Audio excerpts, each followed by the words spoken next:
বহুকাল পূর্বের কথা। বল্লভনগর নামে এক রাজ্য ছিল। সেখানে থাকতেন রাজা বল্লভ বর্মা। রাজ্য ছিল সমৃদ্ধ, অপরূপ প্রাকৃতিক দৃশ্যে ভরা, মনোরম প্রাকৃতিক দৃশ্য। কিন্তু বল্লভ বর্মার মনে শান্তি ছিল না, তার বড়ই দুশ্চিন্তা।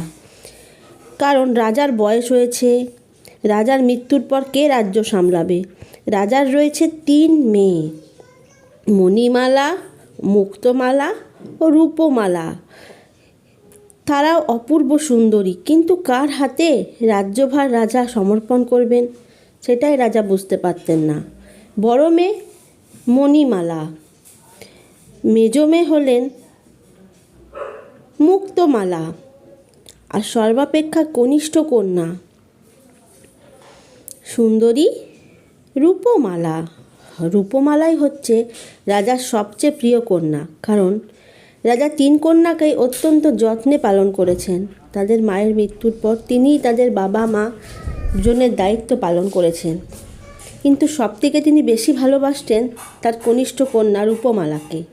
রাজা একদিন তার 3 কন্যাকে ডেকে বললেন, শোনো মা, আমার তো বয়স হচ্ছে, তোমাদের হাতেই আমি রাজ্যভার দেব।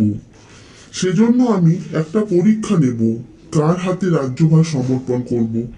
তোমরা কাল একবার এসো তো আমার সভায়। তোমরা 3 জনেই খুবই বুদ্ধিমতী এবং দায়িত্বশীলা, কিন্তু একজনের হাতে তো তা দিতে হবে রাজ্যভার। সেজন্যই একটা সামান্য পরীক্ষা। ভয় পেও না মা, তোমরা কাল এসো। রাজা 3 কন্যা চলেছে রাজসভায়। সচরাচর তারা রাজসভায় যায় না, তারা অন্দরমহলেই থাকে। রাজার আদেশ, 3 জনেই চলেছে রাজসভায়। তাদের মনে ভয়, কি জানি বাবা কি পরীক্ষা নিতে চলেছে। এদিকে মন্ত্রী রাজাকে বলে, শুনুন মহারাজ, বিচার বিবেচনা করে সিদ্ধান্ত নেবেন, হঠকারিতা যেন করবেন না, আর কোনো ভুল সিদ্ধান্ত নেবেন না। মন্ত্রী রাজার খুবই কাছের এবং বিশ্বস্ত। সবসময় রাজাকে সুউপদেশই দিয়েছেন, বিচক্ষণ মানুষ। ইতিমধ্যে রাজা 3 কন্যা এসে হাজির হয়। রাজা প্রথম কন্যা জিজ্ঞাসা করে, তুমি আমায় কেমন ভালোবাসো মণিমা? উদাহরণ দিয়ে বলো কিন্তু। বাবা, আমি তোমায় ফুলের মতো ভালোবাসি বাবা। ফুল যেমন ভগবানের খুব কাছের, ভগবানের পায়ে সমর্পিত, আমিও তোমাকে সেই রকমই ভালোবাসি বাবা। তুমি আমার কাছে ভগবানের মতো বাবা। বা বা বা বা বাবা। রাজা বড় মেয়ের কথায় খুবই সন্তুষ্ট। এবারে মেজ মেয়ে মুক্তমালার পালা। বলো মুক্তমালা, বলো তুমি আমায় কেমন তারও ভালোবাসো, উদাহরণ দিয়ে বলো। কিন্তু বাবা, হিরে মুক্ত মণি মাণিক্য যেমন খুবই মূল্যবান, তেমনি তুমিও আমার কাছে মূল্যবান।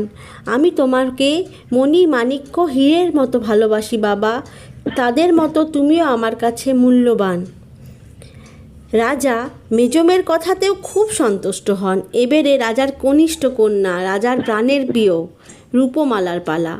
বলো রূপমালা, তুমি আমাকে কেমনতর ভালোবাসো, উদাহরণ দিয়ে বলো কিন্তু। বাবা, আমি তোমাকে ভালোবাসি নুনের মতো। নুন যেমন মানুষের নিত্য প্রয়োজনে লাগে, নুন ছাড়া যেমন কোনো কিছুর স্বাদ পাওয়া যায় না, ঠিক তুমি ছাড়া আমার কোনো কিছুই চলে না। তুমি আমার কাছে তেমনই বাবা। কি, তুমি আমাকে নুনের সঙ্গে তুলনা করলে? আমি তোমার কাছে নুনের মতো তুচ্ছ? না, বেরিয়ে যাও, এই মুহূর্তে বেরিয়ে যাও আমার প্রাসাদ থেকে। আমি তোমাকে দেখতে চাই না, বেরিয়ে যাও বাবা, আমার কথাটা শোনো। মহারাজ শুনুন, ওর কথায় কিন্তু অন্তর্নিহিত একটা অর্থ আছে। মহারাজ চুপ করো মন্ত্রী, বেরিয়ে যাও তুমি এখান থেকে। আমার রাজ্যে যেন তোমার আমি দেখতে না পাই, দূর হও। মহারাজ কারুর কথা কানে তুললেন না। রূপমালাকে বেরিয়ে যেতে হলো রাজ্য ছেড়ে। কি আর করা যাবে, অধিষ্ঠে যা লেখা আছে তাই হবে। সেই রাতে রূপমালা রাজ্য ছাড়লেন।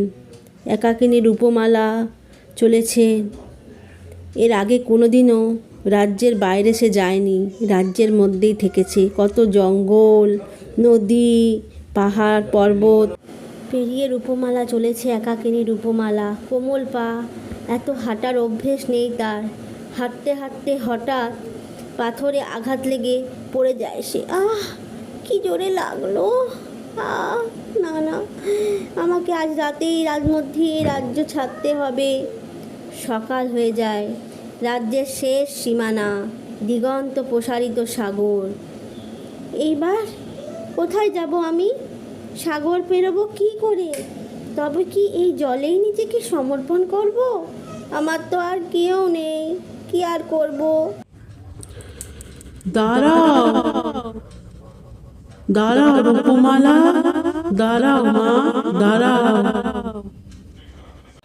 কি এ যে অপরূপ সুন্দরী! আমি কি স্বপ্ন দেখছি নাকি? ও মা, জল থেকে উঠে এলো এই যে পরী! কে তুমি সুন্দরী দেবী? কে তুমি? আমি আমি হলাম নুন দেশের পরী, নুন পরী রূপমালা। তুমি কি করতে যাচ্ছিলে?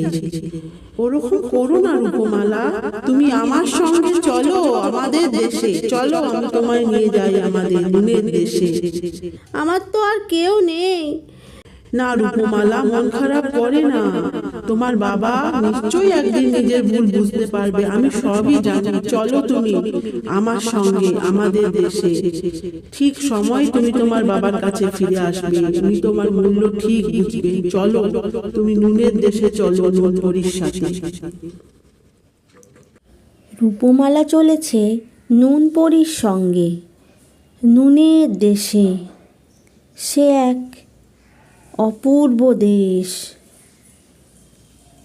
নুনের বাড়ি। কি, এই তো রূপমালা, আমরা এসে গেছি, ভেতরে যাওয়া যাক। ও মা, কি এ কিসের বাড়ি? নুনের! নিজের চোখকে যে বিশ্বাস করতে পারছি না নুনপরি। আমি স্বপ্ন দেখছি যে রূপকথার রাজ্য। না রূপমালা, আজ থেকে তুমি এখানেই থাকবে, ঠিক সময় আমি তোমাকে তোমার বাবার কাছে নিয়ে যাব। এখানে তোমার কোনো অসুবিধা হবে না।